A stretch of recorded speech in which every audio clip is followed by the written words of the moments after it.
किसान साथियों, सभी किसान भाई यही चाहते हैं कि हमें धान में अच्छी और ज़्यादा पैदावार मिले। अच्छी और ज़्यादा पैदावार के लिए तरह तरह के तरीके अपनाते हैं, तरह तरह से खादों का इस्तेमाल करते हैं। आज की वीडियो में हम कुछ खादों के बारे में ही आपको बताएंगे। आज की वीडियो में हम चार पाँच ऐसी खादें बताएंगे।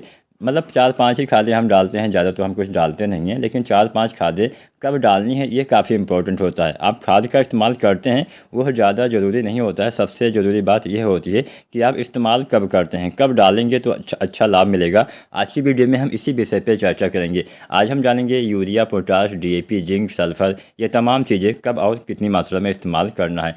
किसान साथियों, जैसे कि आपको पता होगा, अगर आपने अभी तक रोपाई नहीं की है तो DAP खाद के बारे में भी आप जान सकते हैं। तो यहाँ पे DAP खाद आपको डालना होता है रोपाई से पहले। जब आप अंतिम जुताई कराते हैं उसके आसपास, या फिर जुताई के बाद रोपाई से पहले आपको जो है वो DAP खाद डाल देना चाहिए। तो DAP की जो आप मात्रा डालेंगे वह डालेंगे लगभग 30 से लेकर 40 किलोग्राम प्रति एकड़ तक आपको DAP डालना होता है। DAP खाद का इस्तेमाल केवल और केवल रोपाई के समय ही करना है, बाद में नहीं करना है। अब पहली खाद तो आपने DAP डाल दी। अब जब आप DAP डालते हैं तो उसी समय एक खाद आपको और डालना होता है, वो है पोटाश। MOP पोटाश का इस्तेमाल करिए। तो पोटाश तो वैसे हम किसान साथियों दो भागों में बांट के डालते हैं। आधी मात्रा रोपाई के समय डालिए और आधी मात्रा 40-45 दिन पे पोटाश की डालिए। तो रोपाई के समय पोटाश आपको डालना है 15 से 20 किलोग्राम। उसके बाद में पोटाश आपको डालना है 40 से 45 दिन पे 15 से 20 किलोग्राम। इतनी मात्रा पर्याप्त रहने वाली 1 एकड़ खेत के लिए। तो पोटाश आपने डाल दिया, रोपाई के समय आपने DAP डाल दिया।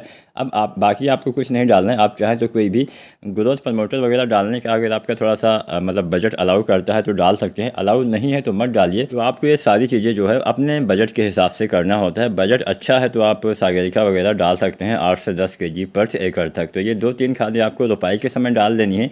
इसके बाद में किसान साथियों, रोपाई के समय अगर आप DAP डालते हैं तो यूरिया नहीं डालना है। यूरिया 1 सप्ताह के बाद डालना है।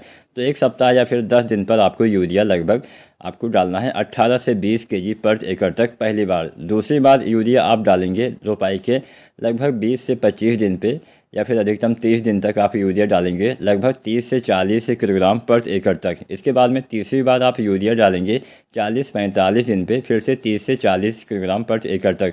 यहाँ पे हमने जितनी भी मात्रा बताई है वो हाइब्रिड धान की वैरायटियों के बारे में बताइए, और जितनी भी मात्रा हमने बताई है वो प्रति एकड़ खेत के हिसाब से बताइए। यानी 1 एकड़ खेत में इतनी मात्रा का इस्तेमाल आपको करना है। जितनी भी मैं बताने वाला हूँ वह भी 1 एकड़ की खेत की ही मात्रा रहेगी। तो यहाँ पे यूरिया 3 भागों में आपको डालना है, पोटाश 2 बार डालना है, DAP 1 बार रोपाई के समय डालना है। ये 3 बेसिक खादें होती है जिसका इस्तेमाल आपको करना ही पड़ता है। आप चाहें तो पोटाश केवल 1 बार ही डाल सकते हैं रोपाई के समय। आप लगभग वही 30 से 40 kg पोटाश चाहे तो डाल सकते हैं। 2 बार डालेंगे तो थोड़ा ज़्यादा लाभ मिलेगा। अब बात कर लेते हैं जिंक। किसान साथियों, जिंक की पूर्ति करके आप धान में अच्छी पैदावार ले सकते हैं, और जिंक का इस्तेमाल भी आपको करना चाहिए।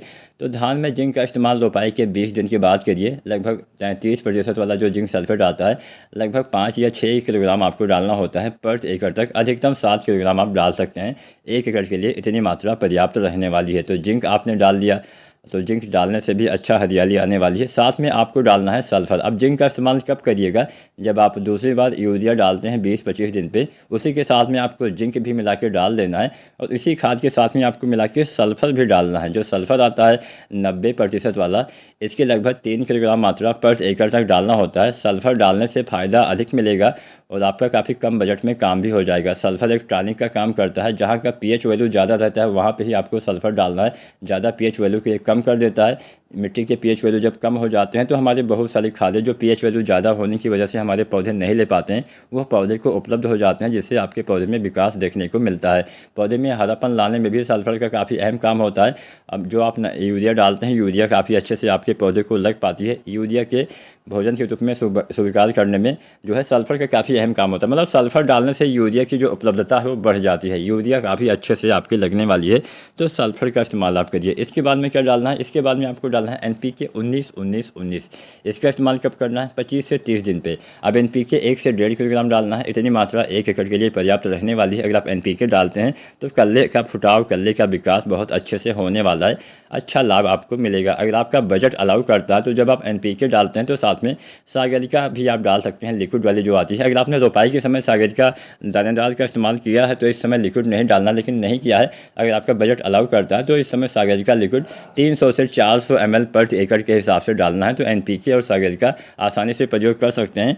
लगभग 25 से 30 दिन पर डालेंगे, कल्ले अच्छे आएंगे, फुटाव अच्छा होगा और अच्छा लाभ मिलेगा। तो अगर आप ऐसा करते हैं तो आपके पौधे में अच्छा बम्पर उत्पादन देखने को मिलेगा। इसके बाद में गबोट अवस्था में 05234 डालिए 1 से 1.5 kg।